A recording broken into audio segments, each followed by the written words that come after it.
그래서 오늘의 정차 토픽 두 번째입니다. 예. 12월 4일 보내드리고는 정차 토픽 두 번째. 강백신, 박상용 검사가 결국은 이재명 잡는다. 저는 충분히 가능하다고 봅니다. 강백신 대장동 검사, 박상용 대북선거 검사. 또 그 말씀은 조금 전에 잠시 후에 드리고, 일단 지금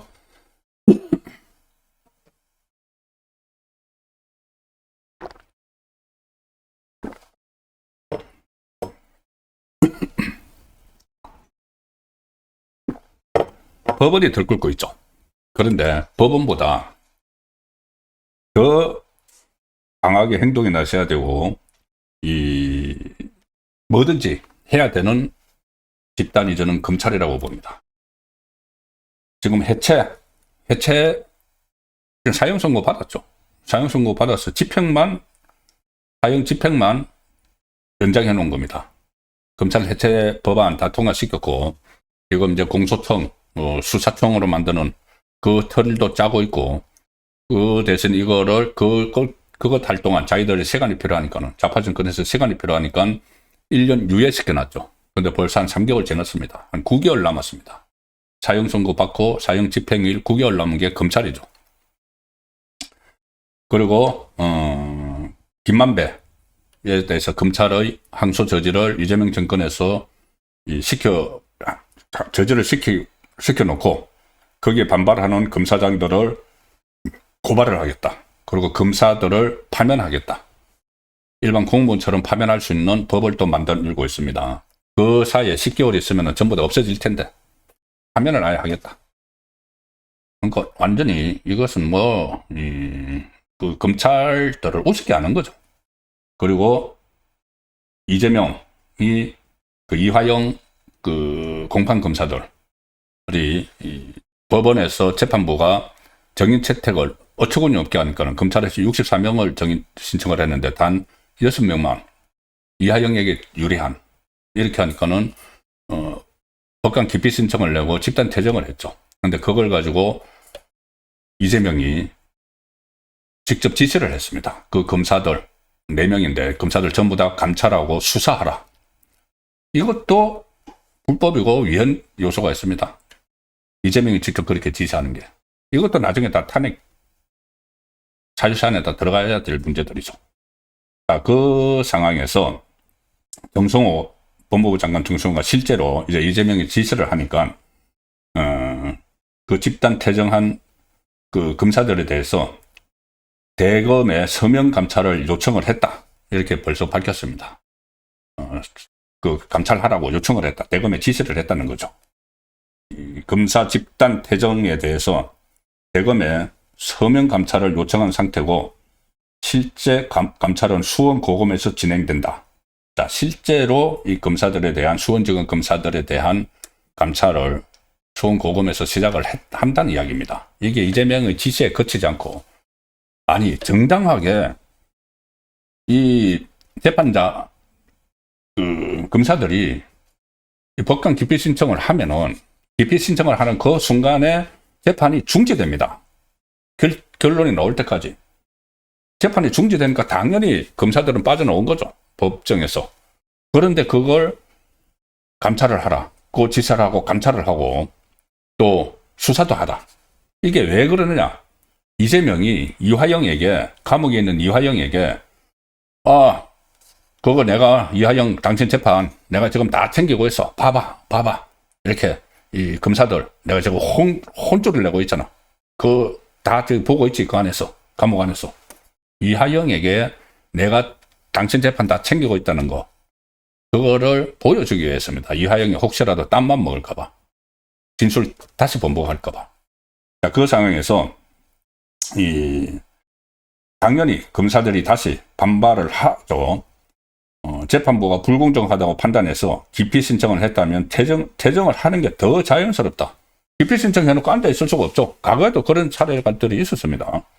당연한 건데 이걸 감찰을 하려고 하고 감찰을 합니다. 이런 사안을 감찰을 하면 앞으로 검사들이 그럼 불공정한 재판에 어떻게 대응을 하냐. 재판부가 불공정하게 하면 재판부 기피 신청은 제도에 다 있는 건데 그거 했다고 감찰하고 수사를 하라. 그리고 민감한 사안의 경우 재판 절차 진행을 가지고도 신경전이 심한데 검사들뿐 아니라 피고인 쪽 변호인들이 퇴정하는 경우도 종종 있다. 형사소송법 절차 내에서 다 이루어지고 있는 거다. 이재명 옛날에 바로 이 수원 그 지법에서 재판받다가 그때 신진우 부장판사, 대장동 저승사자라는 이하영에게 중형을 선고한 그 판사가 무서우니까 그 재판 기피 신청했습니다. 이재명이. 그러니까 재판부 기피 신청을 해서 4개월을 또 끌었죠. 본인은 다 그렇게 했는데 그때 당시 재판부도 법정을 나가는 검사들에게 별다른 지적을 하지 않았습니다. 당연히 그렇게 하는 거니까. 재판에 출석한 검사 4명은 법관 기피 신청을 한 뒤 재판부에 고개를 숙여 인사하고 퇴정을 했다. 그렇게 하는 거니까. 특히 한 사람은 소지품을 두고 갔다가 다시 들어와서 물건을 챙긴 뒤에 한 번 더 재판부에 인사를 드렸다. 그러니까 자연스럽게 했다는 거죠. 그리고 재판부에서 퇴정하지 말라. 이런 지휘도 없었고. 그리고 계속 다른 재판도 계속 진행을 했다. 그런데 이걸 가지고 이하영에게 내가 당신 재판 다 챙기고 있다는 걸 보여주기 위해서 이런 식의 지시를 했다는 겁니다. 자, 이 상황에서 제가 말씀드린 것처럼 검찰은 법원보다 더 들끓여야 되는 게 정상입니다. 그런데 그 기회가 저는 오고 있다고 봅니다. 뭐냐면은 검찰이 최후의 저항할 수 있는 기회가 오고 있다. 제가 계속 말씀드렸죠. 이 대장동 그 사건과 관련해서 민간업자들에 대한 항소를 저지를 시켰죠. 이재명 정권이. 저지를 시켰는데 거기에 대해서 이제 검사장들이 물론 그 검사장들도 이재명이 임명한 사람들이지만 워낙 검찰을 아예 말차를 하려고 하니까는 검사장들이 18명이 거기에 대해서 문제를 제기했고, 그러니까 항명이다 해서 민주당에서 고발을 하겠다고 하고 이 검사들까지 전부 다 파면하는 법안을 만들고 이런 상황에서 민주당이 먼저 이 검사들 국정조사를 해야 된다. 그 이야기를 했습니다. 그때까지는 대장동 수사검사들입니다. 그러면서 이 대장동 수사검사들이 대장동 사건을 조작을 했다. 그 검찰 출신으로 이재명 변호사 하다가, 검찰 출신으로 이재명 변호사 하다가 국회의원 배지단, 박준택이나 이런 사람들이 맨날 하는 이야기죠. 자기 후배 검사들이 사건을 다 조작한 거야. 자기가 해봐서 아는 건가요? 사건을 다 조작한 거야. 자기 후배 검사들을 막 매도를 하면서. 그래서 기소를 조작을 했기 때문에, 조작해서 재판에 넘겼기 때문에 공소 취소해야 돼. 이런 말들을 계속 하고 있죠. 자, 그 상황에서 이 민주당이 그때 검찰의 조작 기소도 국정조사하자 이렇게 나왔었습니다. 그렇게 나왔는데 어쨌든 홍원석 국민의힘 원내대표가 처음에 대응을 잘못했죠. 뭐 조건 걸고 어쩌고 하다가 저도 계속 말씀을 드렸고 이 조건 걸면 안 된다. 무조건 판을 만들어야 된다. 장을 펼쳐놔야 된다. 그래서 조건 걸지 말고 무조건 국정조사 받아들여라. 이렇게 해서 받아들였죠. 대장동 관련 국정조사. 받아들여서 국정조사 계획서를 제출을 했습니다. 국회 이안가에.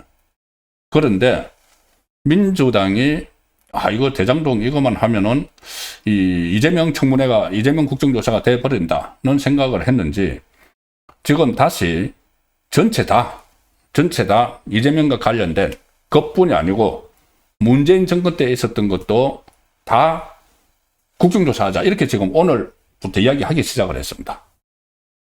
그러니까 이게 이제 검찰에서 지금 그러니까 윤석열 전 대통령 판결 이런 것을 앞두고 법 왜곡죄를 지금 통과를 시키려고 하고 있죠.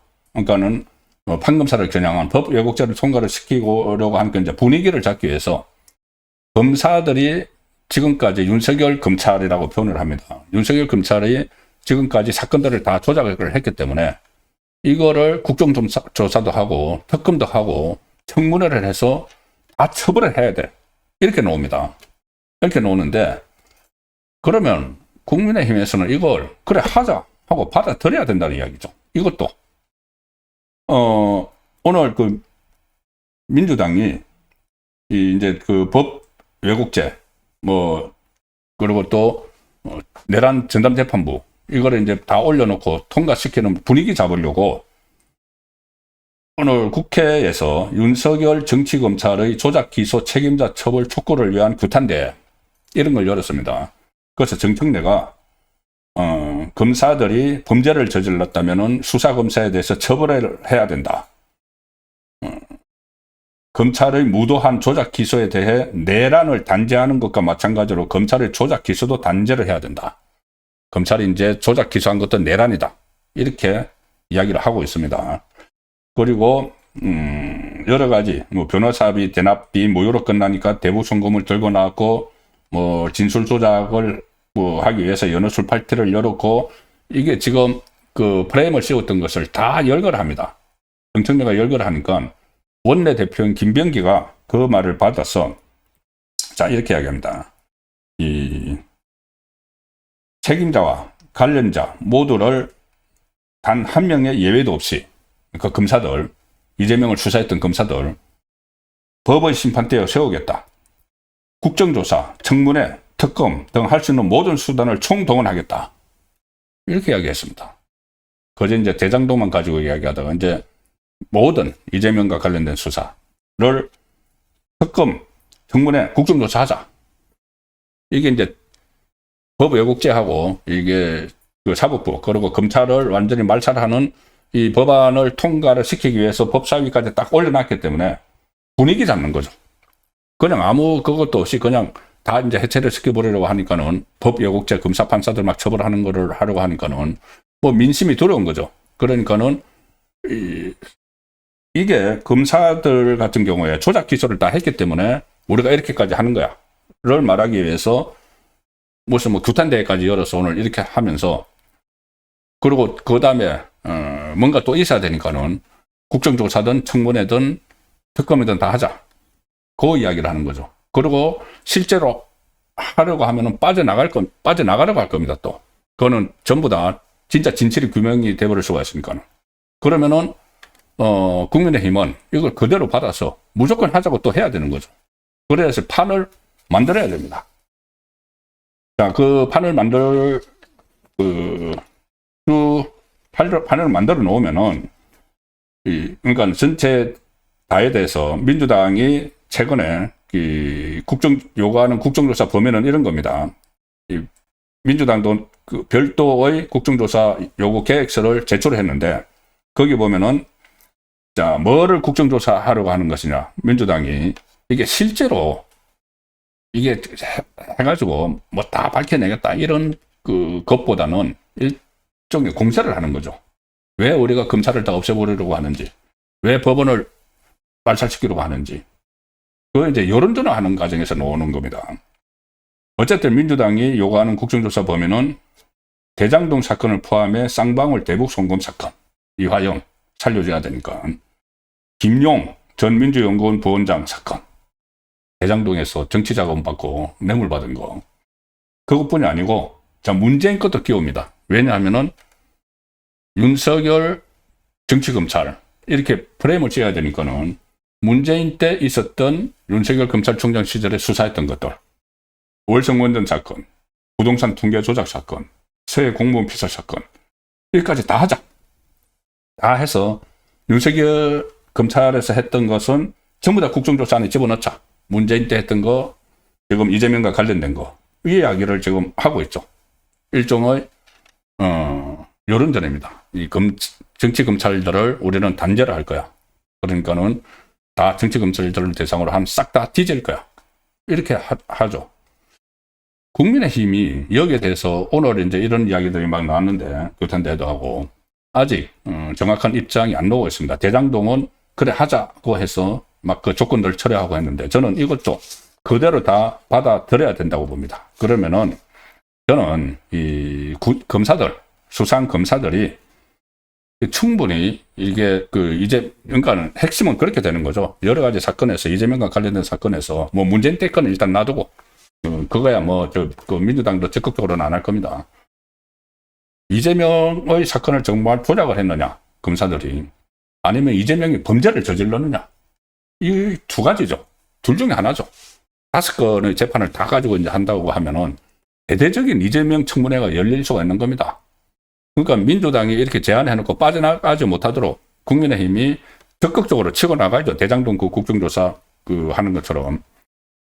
자, 그러면은 이 핵심은 누가 됩니까? 청문회가 열리면은 그거는 이재명 청문회가 될 수밖에 없는 거고, 그리고 강권을 쥐고 있는 사람들은 수사한 검사들이죠. 검사들이 사건을 조작을 했다고 민주당이 주장을 하니까. 그러면 수사 검사들, 뭐 여러 수십 명의 수사 검사들이 있고, 뭐 100명이 넘을지도 모른다. 워낙 사건이 많아가지고. 어쨌든 수사 검사들 중에서 최근에 이 언론에 자주 노출되는 검사가 강백신 검사하고 박상용 검사죠. 제가 예를 들어서 두 사람을 이야기를 하는 겁니다. 다른 검사들도 많습니다. 강백신 검사는 대장동 사건을 파헤쳤고, 그 다음에 정다동 사건까지 하다가 지금 자천돼가지고 대구 고검에 가 있죠. 그런데 대장동 공소유지를 하기 위해서 계속 왔었죠. 그런데 최근에 대장동 민간업자들 항소 포기를 시키니까 거기에 대해서 강하게 이제 반발을 한. 그래서 아마 여러분들께서도 강백신 이름이 기억이 나실 겁니다. 그리고 박상용 검사는 바로 박상용 검사도 지금 법무연수원 교수로 자천이 돼 있는데 이 대북송금을 수사를 총괄을 했었죠. 그리고 뭐 탄핵한다고 하고 청문회 한다고 하고 바로 그 검사입니다. 지금은 법무연수원 교수로 나가 있는데, 그리고 최근에 뭐 감찰을 한다. 그러니까 뭐 술파티, 연어 파티를 열어줬다. 이하영에게. 그래서 허위 진술을 강요를 했다. 근데 박상용 검사는 거기에 대해서 따박따박 다 반박을 하고 있죠. 시간 날짜까지 다 하면서 다 반박을 하고 있습니다. 그러면은 이런 상황들이 실제로 청문회든지 국정조사든지 열리면은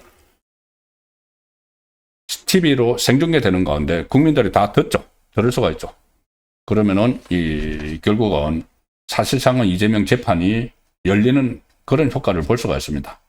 그래서 어쨌든 대장동 국정조사 때처럼, 대장동도 지금 실제로 안 하려고 해서 발을 빼는 상황인데, 이 다른 것들도 같이 민주당 쪽에서 국정조사 이야기가 나왔기 때문에, 국정조사 청문회 이야기가 나왔기 때문에 이거를 적극적으로 파고들어야 된다. 국민의힘이.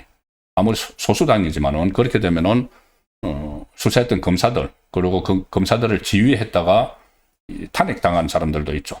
가령 뭐 수원지검 차장을 했던 이정섭 탄핵에서 9개월 동안 직무를 정지시켜버렸던 그런 사람들도 다 나와야죠. 그리고 이게 관련된 재판에서 유죄가 많이 나왔습니다. 유죄. 가령 대법원 확정 판결까지 나온 것들도 있죠. 대북송금 이하영 7년 8개월. 그 다음에 저 백현동 사건은 김인석 브로커 5년. 전부 다 확정 판결된 것들도 있습니다. 대장동 민간업자들 김만배를 비롯해서 이 1심이긴 하지만은 징역 8년. 그런데 무슨 그 사건을 다 조작하고 조작 기소를 했다고 그냥 프레임을 씌워서 지지층 결집용으로 그렇게 써먹고 있기 때문에 이 부분을 분명히 이 국민에게 알리기 위해서라도 절대 필요하다는 말씀을 드리겠습니다.